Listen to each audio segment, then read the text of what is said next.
This program is made possible in part by the Moving Image Trust Fund.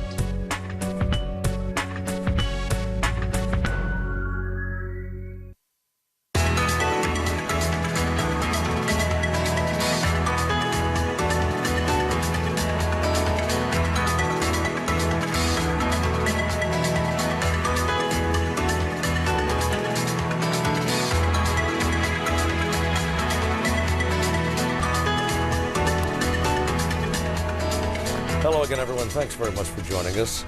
It premiered in the United Kingdom in September 2011 and crossed the pond 4 months later on both sides of the Atlantic. It was an instant sensation, attracting a following that ranged from the merely enthusiastic to the downright rabid. It's Downton Abbey, one of the most successful presentations in the history of public broadcasting in the U.S. and honored not only here but abroad as well. If it deals with Britain's moneyed elite, its social structure in the first third of the 20th century, it also involves some universal themes: love, loss, change, all the components of the human drama. The series is the handiwork of writer and executive producer Julian Fellowes, Lord Fellowes, assisted by niece Jessica Fellowes, and assisted in no small measure by the 3 books she has published on Downton Abbey, best-selling companion volumes that not only celebrate the franchise, but explore the era that it documents. Jessica Fellowes is our guest. Thank you very much for being with us. Thank you for making this time. Thank you. It's a pleasure to be here. I do feel there's one thing I always like to make very clear, which is that Julian writes the scripts and I don't assist him with those at all, because just in case anybody thinks I'm responsible for the death of Matthew, I'm absolutely not. Well, that was a question somewhere down the road, actually, but yeah, you'll take no credit for being your uncle's muse? In any sense? Oh, wouldn't that be nice if he would say that I was, although I'd probably be the strange deaf girl in the corner if there was one. But no, I don't. I think he borrows little bits and pieces, which I was sure we'll talk about, you know, from our family, and puts them into the show, but I've never asked if he's directly taken anything from me. Well, here's a question I'm sure you have never been asked before. What is it about this program? What is it that makes it such compelling viewing for so many millions of people? I know. I mean, I wish I knew the real answer, and then I could go and do another one all by myself. But I think the great thing is that Julian actually just drew on a world that he was interested in and knew, and is very sort of comfortable writing about that particular era and those families, and it's something that fascinates him and me, which is what we've always had in common. But I think what he's done is created a universal family. He said he almost didn't really realise that he'd done that. I mean, particularly with the character Violet, for example, the Dowager, he said what he was really delighted by was that he had based her on a great aunt of his, Izzy Stevenson, who was somebody who had a mix of both severity and kindness of heart, he said, in equal measure.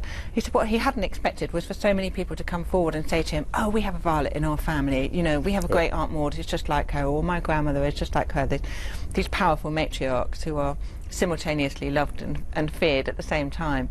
And I think that's it. It's just because of we've got such a great range of characters, both above stairs and below stairs. They're all, as Julian said, fundamentally decent people trying to find their way in the world, and I think we relate to that. So there's a character either we think is very close to us or that we recognise. I think the second thing that's really important is that there's a very strong theme throughout Downton Abbey, which is change. The world was changing then at an extraordinary and rapid pace. And you can identify each of the characters really according to how they react to that change. Either they embrace it or they really resist it.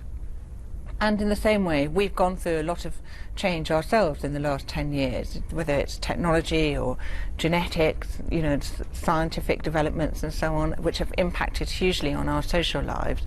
And so I think we watch someone like Downton, you know, a family like the one in Downton Abbey, and we see them going through that change, and almost on a subconscious level we're relating to how they're dealing with it and identifying with ourselves. And lots of the older generation, for example, do feel the way that Violet feels, you know, when she's wandering around saying, oh, what is electricity, or what are these terrible telephones, you know, they have felt like that about mobile phones or the internet themselves. So we look to them, and, you know, and there's the nostalgia. Above all, it is also very well acted, beautiful to look at. You know, I think it was a masterstroke showing it on a Sunday night when you're just ready at the end of the weekend to settle down as a family and watch something and then talk about it the next Monday morning. So, but probably it's got that little extra X factor. You don't know why it happened now, but it did. Right. I'm just thrilled that it did. The universal family, as you put it, and it does not seem to viewers at the end of the day, or an end of an episode anyway, that this particular family or families are of a different class. I mean, there are multitudes of servants. There's a huge manor house. And by the way, one of the questions that when I surveyed friends who like me are bewitched by the program, you know, what is one of the questions that you would like to ask Miss Fellowes of you? And it was, exactly how many people does it take, or did it take, to run an estate such as Downton Abbey? Well, I mean, you know, like all these things, how long is a piece of string? It depended on the size of the estate and the amount of money that you had. By the 1920s, there was a little less money around, and some of these country houses were beginning to feel under pressure. There would have been, in fact, a great deal many more servants at a house like Downton Abbey than there is on the show, but they just felt they had maximised the amount of characters that we could all handle. So, something that we don't see at Downton, for example, is the huge numbers that would have been required to run the estate outside, just the land and the farming and the shooting and so on. I mean, that sort of runs into the hundreds, really, by the time you're getting in the small people. And then a house like Downton might have had 3 or 4 footmen, which is certainly what Carson would still like them to have. And you still do see sometimes kitchen maids that we can't really quite identify. And there's an extra who's been on the show since the very beginning called Mad. She's never yet been given a line to speak, but you know, but she occasionally does Edith's hair and is her sort of occasional lady's maid and that sort of thing. So there would have been many more. But I mean, yeah, you could, you know, as a starting point, probably a large estate would be around 60 or 70 people. But of course, after the First World War, you know, it's expensive to have that kind of labour working for you, and also people didn't want to go into service anymore. It wasn't any longer seen as the great step up that it had been, so it changed. And of course we read where now so many of the great estates of Britain are now the property of the Royal Trust, been deeded to the Royal, I think it's called the National Trust. Of the yes, the National Trust, yeah. It's simply unaffordable for any family or individual. Very few, yeah. I mean, there are a few houses that still run, but I mean, even the very biggest ones, very few of them run purely for their own entertainment. You know, they nearly have all turned themselves into businesses and are venues that you either look round or hire for a wedding. I mean, interestingly, what I think I'm actually going to do some work with a historian in England when I get back. We're looking at how many people those estates now employ, because they employed lots and lots in the 1920s, then it completely fell out. But I think now that they operate these businesses, they probably employ as more, if not as many, you know, than before, and local employment as well. So that was the thing about running a big house like Downton Abbey, and that's the responsibility that Robert feels, if you like. You know, when he's trying to save Downton Abbey, it's not just about saving his house, it's about saving the livelihood of almost the entire village around it and all the people that work for it. Yeah, that feeling of responsibility, of heritage and of... Yeah, I mean, that's why you know, when you inherit a house like that, it never feels like it's your house. It's the house that you're passing on to the next generation. And Julian talks very interesting. Kind of like the monarchy in a way? Well, it is a bit like a monarchy in a way. That is the sense of responsibility. And Julian talks about that I'm reading at the moment his published scripts and all, which are brilliant, which I really recommend, with lots of footnotes about why he wrote certain lines and things. Really interesting. But he talks about the difference between the British and the American attitude in that sense. He said, if a British man inherits, because it still is a man on the whole, inherits a large estate, he feels that he must hold on to it no matter what, you know, which is why so many of them would live there with almost no money, so long as they could just keep the house going in order to hand it on. What you never wanted to be was the son who had to sell it. And by the time the grandson, you know, is around, and nobody cares about that anymore. But then he said, in America there isn't this same sense of needing to hold on to the house. You know, if you have a house and you're not using it, then why are you keeping it? You know, sell it or build another one. But there's very much this feeling for the Brits, I think, that their flesh and blood is tied up in the bricks and mortar. Right. Well, and you mentioned, you know, the family dynamics. Aside from that, even though this was not much of a deal anyway, deals with the moneyed elite at that that time. The issues facing the families are rather the same as those of rather less means. Well, yeah. And on both sides of the Atlantic as well. Yes, exactly. But that's, again, that's the universal family. And I think that's also what I really love about the show that it's done, is that it's taught people not to patronise the people of the past. Because I think sometimes we look at historical images or whatever and we think, oh, because you were born into that position, or, you know, you wore those clothes, you probably felt like this and thought like this, and you wanted to do things. And if you were upper class, you were a bully, and if you were, you know, working class, then you were sort of all, you know, grand and singing jigs and things, you know. And in fact, the reality is, of course, that there's human beings, and 100 years ago, 300 years ago, 5,000 years ago, they were as messy and as complicated as we are now. And so I think that's why Julian talks about the fact, you know, the attraction, what he believes one of the attractions of the show is, which is the fundamentally decent people trying to make their way in the world, you know.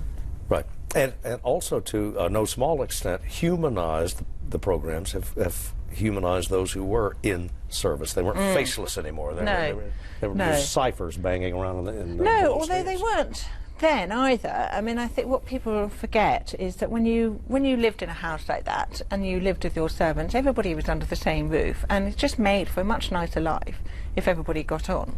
So you would get on with your servants. The other thing that's very important is that your private relationship with your servant might not necessarily be your public relationship with your servant. So a woman like Cora, for example, will be quite intimate with her lady's maid when she's sort of dressing her at the end of the night, or, you know, undressing her at the end of the night, and they'll be discussing what went on in the evening, or, you know, she'll be tired and saying, oh goodness, my husband was being rather irritating this evening, and, you know, servants would be very privy to those kind of discussions, and they would you know, talk back. And that's a brilliant story. Gentleman has no secrets from his valet. No, exactly. You can't have a secret. But there's a wonderful story of Nancy Astor, who, you know, was an American who was a chatelaine of the House of Clifton, and her husband had been an MP in the House of Commons, and then when his father died and he inherited the title, he had to move up to the House of Lords, which he was rather irritated about. So anyway, his seat became empty, and there was some discussion as to whether Nancy should choose to go, you know, try to get voted as the MP. She'd be the first female MP in the House of Commons if she did. The women had only just got the vote, and she didn't know what to do, and she called her butler in, and her butler was a man called Lee, but everybody called him Lord Lee, because he was so grand. He was grander even than his master and mistress, and he was very well revered, and in fact he ended up coming to work in America. But she called him in and she said, Lee, what do you think I should do? And he said, well, Mum, I think you should go for it. And then a few days later she called him back in and she said, Lee, I've decided to go for it, as you suggested, you know. And he rather sweetly said, well, I don't like to say that I was responsible for the first female MP in the House of Commons, but, you know, he kind of was. But had anyone else been in the room, she wouldn't have talked to him like that. So lots of people wouldn't witness that kind of intimate, easy relationship between servants.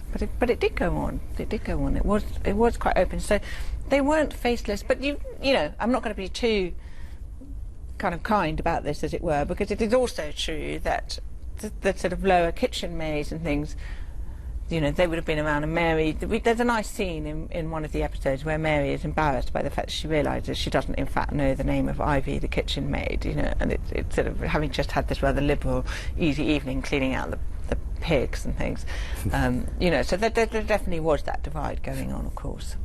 Well, speaking of Parliament, Lord Fellowes, the author and the guiding genius, I guess, of Downton Abbey. In your public appearances, in your writings, interviews, you've made no bones of the fact that you think he's something akin to a genius. It was what, sorry? Something akin to a genius, or right? Yeah, no, he is. I mean, he's extraordinarily clever. Few would argue with you, by the way. Yeah, no, exactly. But he always has been very, very clever. And it was nice, actually, when he won the Oscar, the thing I was the most pleased about was the fact that in the family, we had always known how brilliant he was. But his job before the Oscar, I don't think he would think I was being too rude to say, you know, he was an actor, he did okay, he was never out of work, and lots of people still remember him as Lord Kilwilliam, Monarch of the Glen, and and loved that. But I didn't really feel that acting gave the opportunity for any of his intellect to really come through. So when he won the Oscar, it was such a nice sort of stamp of approval, saying, everybody saw it. And then what was brilliant was that he didn't just sit back on his laurels. He really took that opportunity and took it even further. Yeah, he took it even further. So I still think there's even more to come. And you're not at all reluctant to describe him as a signal influence in your own life, your own career. Absolutely. He was a young uncle when I was born. He was 24, and he's my father's younger brother. And he and I were very close. What was interesting, he and my dad are very different personalities, less so now as they've got older, but in their youth they certainly were very different. My father was all about championing the new world and the 60s and the 70s and all those kind of revolutions that were going on then. And Julian was very much interested in the end of that world and what had happened just before it. He was the one seeking out all of the relatives and finding out, what was the world like before, which is why we've got all these wonderful stories in Downton Abbey now. And when my parents were bringing me up, they definitely were bringing me up in a, fairly hippie, alternative fashion, which is great. I enjoyed that. But then from Julian, I would hear these stories of this other way of life, and I was interested in our family history and this particular between the wars period, because my grandfather, Julian's father, was born in 1912, so we shared that, and so we were very close. And then this opportunity came for us to work together, and I've really loved that. You told an interviewer once that if I'm paraphrasing you, that you'd kind of hitched with the books. You'd kind of hitched a ride on the Mountain Express or something. But are you not selling yourself a little bit short there? I mean, it's quite obviously. I mean, you look at the books. You steeped yourself in the history of that period. No, well, thank you. I did. I made it. First of all, it was really important to me that after Julian had endorsed my appointment as the author of these books, that I really do well by him. And then secondly, I like to do my jobs well anyway. But it was also, it was incredibly important that we reflected the brand values of the production. And one of the things that the production has done is research very thoroughly everything that it puts into the show. There's an on-set historical advisor every single day, making sure nobody puts their hands in their pockets when they're talking to each other and all the rest of it. And so when it came to doing the books, what I decided was that I didn't want to read history books about the period. I wanted to read first-hand source material. And so as much as possible, which was very possible, it turned out, I found lots of memoirs by maids and duchesses and so on, many of which were out of print when I did the first book, but subsequently have been brought back to publication again, which is great. For the viewer, were there, in the interest of production values or production expense or the logistics of production, are there some historical corners that Lord Fellowes had to, or the crew had to cut? I think sometimes costuming or sets or anything. No, the sets didn't cut any corners on the sets. I mean, apart from anything else, all of the above stairs scenes are filmed in a real life stately home, so the art department didn't have to do anything there. Everything that you see on the screen is as it is in real life, with the paintings and the rugs and the chairs and so on.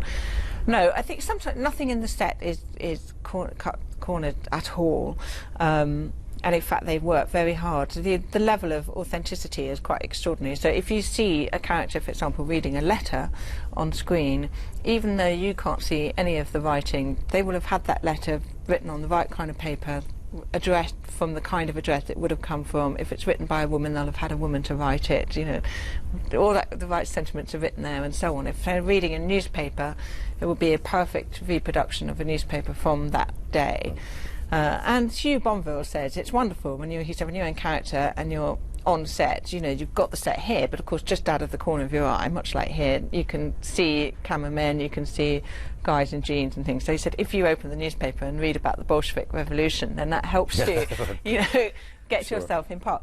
I think sometimes what they have to do is just have to allow a storyline to move forward, and so occasionally, I think they sort of might fudge something very slightly.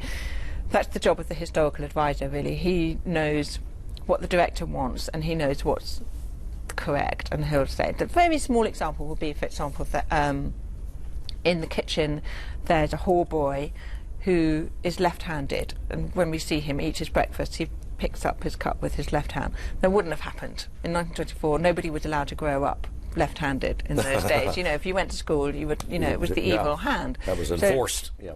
So that is a, you know, is a tiny, but it's kind of not worth the hassle of recasting someone or whatever.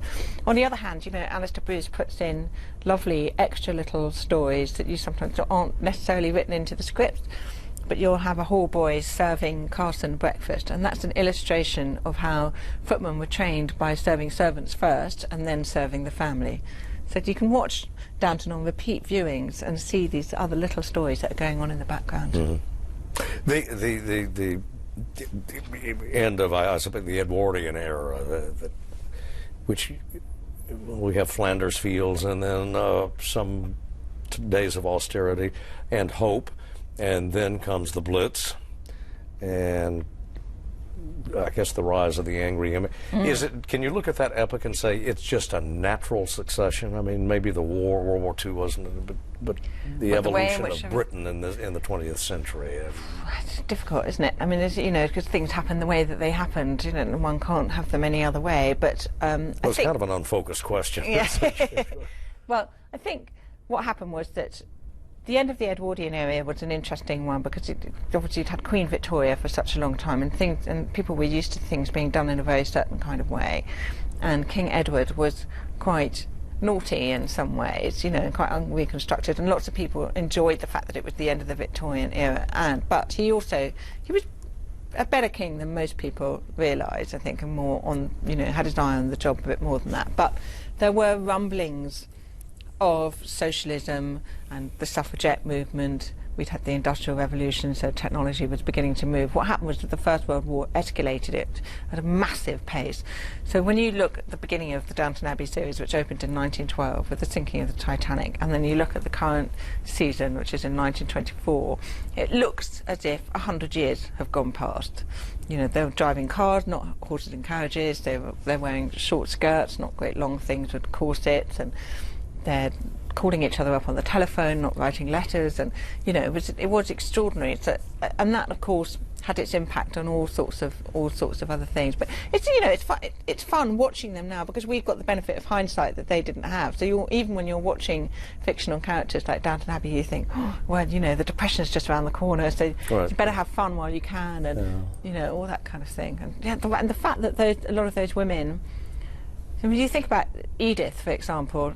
She'll be 50 in 1943. Now think about what her world was like when we first met her, and how it's going to be, you know, in 1943 when she's 50. That's not very old, you know. And she'll see the Second World War. So that war in which she lost friends, she may send her son to that war. That's what happened to so many of those women. Well, let's get this over with. I did in a poll of friends, and they all wanted to know why did Matthew have to die? Oh, why did he have to die? I know. Well, Dan Stevens wanted to leave the show. That really was as simple as that. And it's complicated for the producers and Julian, because if one of the servants wants to leave, like O'Brien, the actress who played O'Brien, wanted to leave by the end of the third season, it's fairly straightforward to give them an exit. They can just get a job somewhere else. But when a member of the family wants to go, it really has to be death. What they felt with Matthew was that you know, they'd basically spent 10 years getting Matthew and Mary together on a will they won't they basis, beginning in 1912, and then by 1922 they've got their baby George. So they couldn't just have them suddenly divorce, and you can't sack a colleague, you know, and have them both emigrate, and Michelle Dockery lose the job when she didn't want to go. So it had to be death. What was unfortunate for them was that they'd already written in Sybil's death, and then they heard that Matthew, you know, had to kind of be killed off as well. So it meant two deaths very close to each other, which they hadn't particularly wanted. But Julian said it worked out actually dramatically for him in the end, because he originally asked Dan Stevens if he would just be alive till the end of the fourth season, you know, third season, and come back at the beginning of the fourth. And Dan said he couldn't do that because he had other work he wanted to get on with, which is, you know, absolutely acceptable. But Julie said actually it worked out better, because then it meant when he began the fourth season we could move 6 months onwards, and we didn't have to have a whole season of everybody kind of crying and and being unhappy. You know, that was just the viewers, not the family at home. Yeah, the books yourself, your work. I mean, I must say they're beautifully produced. You have to be happy with the production values of the books themselves. The color reproduction, the construction is just great. Thank you. No, very happy. We're extremely lucky in that since the beginning, a really wonderful photographer has always been hired to work on the set, so that makes a huge difference. And what I really like about the books is that those moments that might flash by on the screen are preserved in the book, so you can really see the details of the costumes and the props and the the efforts that they go to dress the set. And then with the current book, A Year in the Life of Downton Abbey, what I particularly liked is that I discovered that because I go around America doing all these big talks, and lots of times people arrive in costume. And so I thought it's not just that people enjoy watching the show, they almost want to be in the show or have a little Downton Abbey in their lives. So we've made it more interactive, so that's why we have recipes and traditional kind of games that you can play and so on. So you can have a little Downton in your own sitting room. All right. With that, Jessica, we're out of time. Jessica Fellowes, thank you so much for your time. It's a pleasure, thank you. And good luck in season 5. Thank you for joining us, and we'll see you next time.